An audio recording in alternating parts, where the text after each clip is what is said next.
For a long time now, ever since I finished Volume 5 of Overlord and onward, I've been looking forward to seeing Blue Rose finally animated and getting to see kind of how Madhouse delivers their characterization.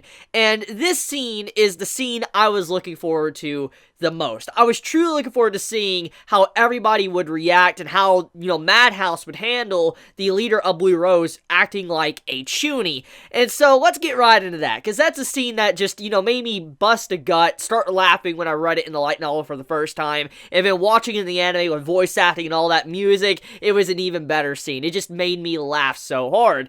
So what makes this scene so enjoyable to me is the fact that it's not just that the leader of Blue Rose, one of the strongest adventurer groups and all that, it's not the fact that she's a chuny, it's the fact that with her acting like that, you don't really know if she's, like if it's like a misdirection. For instance, she could be acting like a chuny, and that could be what she's doing, but at the same time, her sword could actually be cursed, and it could have all these dangerous powers that can destroy a nation. So you really don't know if you can believe her or not, which makes that entire scene just so amazing, because at one side you're like, okay, she's obviously just acting and stuff. She's acting like she's 8th grade or whatever. And then on another side, you're like, this is Overlord. There is magical items, world-class items, stuff like that. So her having a weapon that could split a nation, it does make sense. So you're like, which side do I believe? Is it a bit of both? You don't really know. And that's why I was just looking forward to seeing how anime-onlys would react to that, and if they would have a good laugh or not.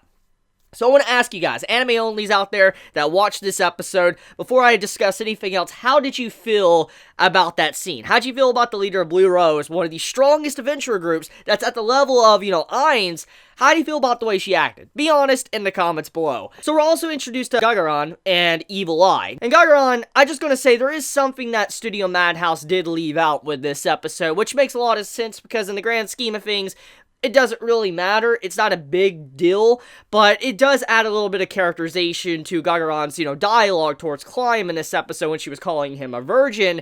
Just FYI, her little nickname, and she's proud of this nickname, she is called the Cherry Picker. Now, I'm not going to go any further into that, but that is what she is called in the novels. So we found out that Gagaran has been kind of teaching Climb certain moves, kind of certain tactics and how he can fight certain opponents. And Gagaran, what she actually explains that you do need to learn something else. You do need to be able to have multiple techniques. And in the novel, it explained it a little bit more in depth, letting us know that you needed to have multiple attack patterns for, nobody could predict what was going to happen next. And so, yeah, that's kind of what we got in this episode, letting us know that Gagaran has been helping out, Climb quite a bit, helping him out in terms of strength, learning, different skills for he can actually fight and get stronger for the princess. Once again, this goes along with Climb's character and how he's constantly trying to improve himself to where he can actually support and protect the princess, someone that, helped him out in time of need when he was, an orphan all alone on the streets. Climb also wants to learn magic. He asks Evil Eye, like, hey, Evil Eye, could you teach me magic? And Evil Eye's like, no, I can't. You have no talent, you can't do it. And that right there, it shows she's being very blunt. And most of the characters that we've seen throughout, the show, they continuously tell Climb that he has no talent. There is just nothing he can do. He is not that strong. I mean, Gazif said it. We had, what happened with Gagaran and Evil Eye. I mean, we had the stuff with Sebastian in this episode. When you look at all these little things, obviously everybody keeps saying that he has no talent. And Evil Eye is like, look, I know you have no talent, and I don't want you to sacrifice your humanity for the sake of getting power. Now, this wasn't really elaborated on in the episode, and this is another little detail that was slightly cut, and I want to kind of give some explanation of that, seeing what Evil Eye was trying to say to Climb.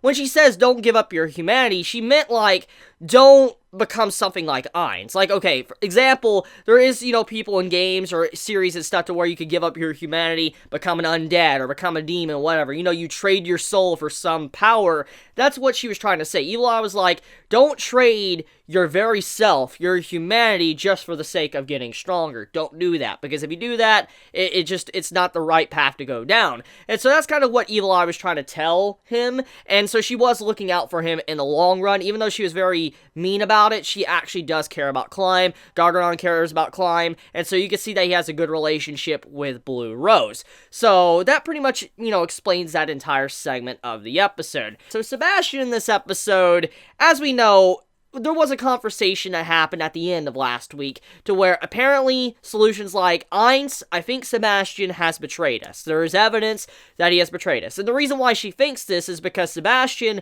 he's going out of his way, he's saving people, he's causing a ruckus, getting, their cover kind of blown and all that, getting the Eight Fingers involved. Obviously, he's doing things that are causing some problems, complications for their plan. And in the grand scheme of things, this does make sense why Solution would think that. You cannot fault her for thinking that in the first place and contacting Ainz. However, we also gotta remember that Sebastian was made by Lord Touch Me-san. Now, every time I say that, I want to laugh. I'm sorry, but basically, Lord Touch Me-san created Sebastian, and he's a good aligned character, okay? As we already saw a couple episodes back, he thought he was cursed. He was constantly moving around to save people. He was wondering if it was a curse because he just can't help himself to help out the weak.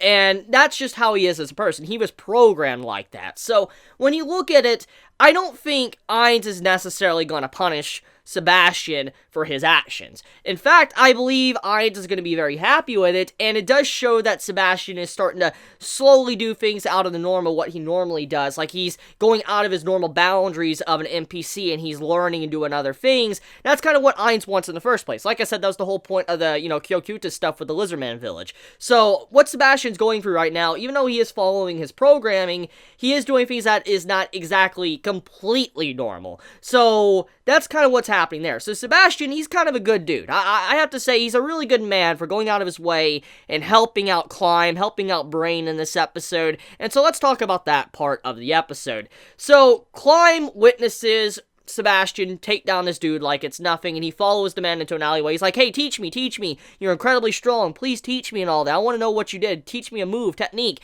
And Sebastian, first things first, he tries to summarize, Climb as a person. Is he a good guy? Is he trying to gain information because he's a shady individual? Sebastian's kind of, sizing him up, seeing what type of person he is. And after he comes to the conclusion that Climb is a good guy, he decides to say, look, my dude, you have no talent. You definitely have no talent, but at the same time, though, I'm willing to help you out. And what I'm going to do has the potential of killing you. Like, you could potentially die for what I'm about to do. Are you fine with this? And you saw Climb's like, okay, fine, I'll do this, because he wants to get stronger for the person he cares about, the person he loves, which is the princess. Sebastian, he has this killing intent, this aura just pop up all around him, and you have to imagine from that perspective, it would be terrifying. You just see the imagery of when Sebastian's just right in front of Climb, he looks like this gigantic force, this monster that you just do not want to ever go up against. And Climb stood there, even though he was out of his league, he could never bring this man down. Like, there's just no way in hell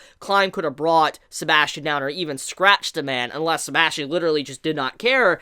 It just shows the level, the strength difference. But he stood tall. Climb did not back down. He was scared, but he did not back down. He did not faint. He did not die. His heart did not stop. He stood there ready to take a blow. And when Sebastian pushed his fist, like he hit his fist forward right next to Climb's head, basically, it's like Climb overcame death, his own fear of death, because this is kind of how we are as a species.